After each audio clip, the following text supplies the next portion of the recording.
क्या आपने कभी सोचा है कि अगर आपकी बॉडी दो चट्टानों के बीच एक वी शेप में फंस जाए और घंटों तक अपनी पूरी जान और ताकत लगाने के बावजूद भी आपकी बॉडी 1 इंच भी ना हिल पाए तो क्या होगा? इस बात को सोच के जितना डर लगता है, ये असलियत में उससे भी कई गुना ज्यादा डरावनी और दर्दनाक है।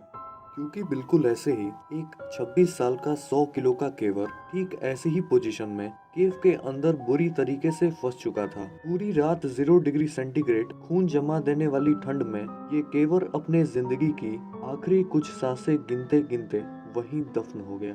This is the story of William J Coughlin cave incident. 28 मई सन 1993 विलियम जे कॉफलिन और उसके दो दोस्त जेम्स जकाला और केविन फिली, जिन्हें नेचर में रहना काफी ज्यादा पसंद था, उन लोगों ने डिसाइड किया एक ऐसे शहर में जाने का जो अपनी खूबसूरत हरियाली की वजह से जाना जाता था। और इन्हीं हरी भरी वादियों के बीच इस शहर में मौजूद थे कई सारे केव्स, जिन्हें मोस्टली टूरिस्ट पर्पस के लिए रिजर्व रखा जाता था। इसलिए इस सिटी का दूसरा नाम केव सिटी था। वो तीनों दोस्त अपनी कार से लगभग 9 से 10 घंटे का सफर करके इलिनॉइस से केंटकी केव सिटी पहुंच जाते हैं। क्योंकि इसमें रास्ते काफी कंजेस्टेड और पतले होते थे और अंदर पत्थर काफी शार्प होते थे। वो तीनों टूर गाइडर डेविड हार्डिन से मिलते हैं, जहां पर 4 टूरिस्ट पहले से एंट्री के लिए वेट कर रहे थे। एंट्री के लिए मनी पे करने के बाद डेविड उनसे केव के टर्म्स एंड अग्रीमेंट पे साइन करवाता है, जिसका मतलब था कि अंदर अगर कुछ भी गड़बड़ होती है तो उसकी जिम्मेदारी बजार्ड रूस्ट केव के ओनर, ऑपरेटर्स और दूसरे वर्कर्स नहीं लेंगे।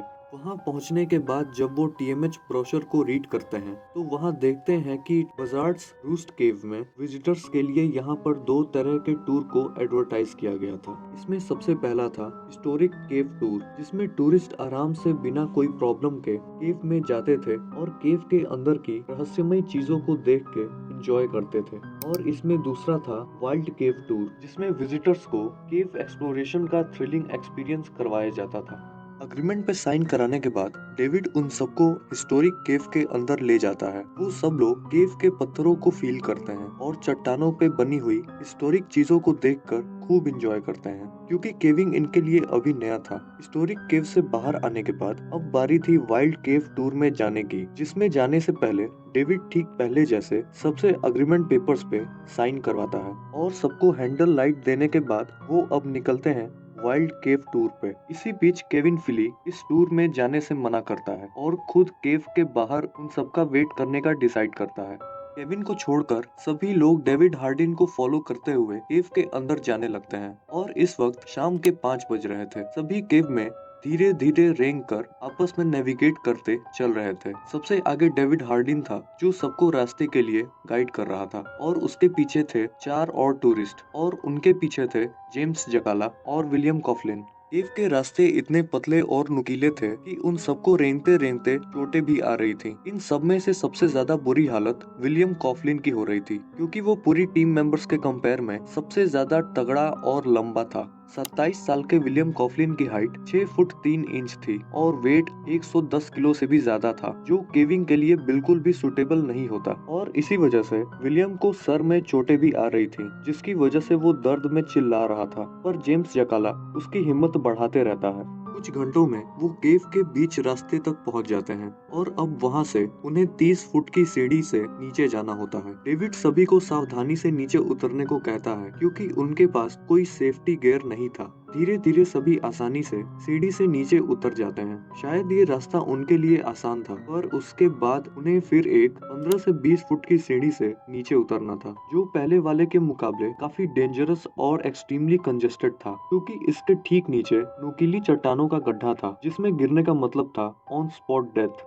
पर इस सीढ़ी से पहले उन्हें एक वी शेप चैम्बर को पार करना था, जो उनके लिए मुश्किल था, पर कैसे भी करके सभी ने उस वी शेप चैम्बर को पार कर लिया और आगे सीढ़ी से सावधानी बरतते हुए मुश्किल से नीचे चले जाते हैं। और आगे चलकर उन्हें एक रूम मिलता है, जो उनके टूर का एंड था, और वहां से उन्हें लौटकर वापस जाना था। पर इस वक्त तक विलियम कॉफलिन की बहुत बुरी हालत हो चुकी थी। डेविड सभी को वापस केव से बाहर चलने के लिए बोलता है क्योंकि वो लोग फिक्स टाइम से बहुत लेट चल रहे थे और अब तक शाम के 7:30 बज चुके थे। सभी कुछ मिनट्स रेस्ट करके वापस के रास्ते आगे बढ़ना शुरू करते हैं, पर विलियम कॉफलिन की हालत अभी भी खराब थी। वो बिल्कुल एग्जॉस्ट हो चुका था और आखिर में वो सबसे लास्ट में सीढ़ी चढ़ने का डिसीजन लेता है। जब सभी सीढ़ी से ऊपर चले जाते हैं तभी विलियम कॉफलिन सीढ़ी पे चढ़ने का ट्राई करता है, पर इस बार कुछ ऐसा होता है जिसके बारे में किसी ने भी नहीं सोचा था। विलियम कॉफलिन का अचानक से पैर स्लिप होता है और वो नुकीली चट्टानों के पत्थरों पे गिर जाता है, जिससे उसके सर पे बहुत ज्यादा चोट आती है। वो पूरी तरह बेहोश हो जाता है। ये देखते ही जेम्स जकाला और डेविड हार्डिन सीढ़ी से नीचे आकर विलियम कॉफलिन के सर पर एक कपड़ा बांधते हैं ताकि उसके सर से खून आना बंद हो। धीरे धीरे करके वो दोनों अपनी एड़ी चोटी बराबर करके विलियम कॉफलिन को सीढ़ी से ऊपर ले जाते हैं। इस वक्त अगर विलियम कॉफलिन को जल्दी मेडिकल हेल्प ना मिलती तो वो मर भी सकता था और केव से बाहर निकलने के लिए अब उसे वापस उस वी चैम्बर से होके गुजरना था, जो हट्टे कट्टे विलियम कॉफलिन के लिए बहुत मुश्किल होने वाला था क्योंकि वो बेहोशी के हालत में था और खुद से बाहर निकलने के लिए ट्राई भी नहीं कर सकता था। धीरे धीरे जेम्स जकाला उसकी बॉडी को चैम्बर में पुश करता है, इस बात से अनजान कि विलियम कॉफलिन अभी उस चैम्बर से निकलने के लिए तैयार नहीं था, क्योंकि जब उसकी बॉडी चैम्बर में जाने के बाद बाहर निकलने के लिए ऊपर की तरफ टर्न होती है तभी वो उस चैम्बर में वी शेप में अटक जाता है और उसके दोनों हाथ पेट के नीचे दब जाते हैं। विलियम कॉफलिन पैनिक करने लग जाता है और दर्द में चिल्लाने लग जाता है। उसके सर से खूब सारा खून बहने लग जाता है। जेम्स जकाला उसे दिलासा देता है और उसकी बॉडी को आगे बढ़ाने के लिए पीछे से जोर से पुश करता है, पर विलियम को सर और बैक में बहुत ज्यादा पेन होने लग जाता है और वो जेम्स को रुकने के लिए बोलता है। कुछ देर बाद डेविड हार्डिन के बताने पर वहाँ फौरन रेस्क्यू टीम आ जाती है, पर अब तक बहुत देर हो चुकी थी क्योंकि विलियम कॉफलिन उस चैम्बर में अनकॉन्शियस होकर वहीं मर जाता है और डॉक्टर्स रिपोर्ट्स के मुताबिक ये बताते हैं कि उसकी मौत हैवी ब्लीडिंग से हुई थी।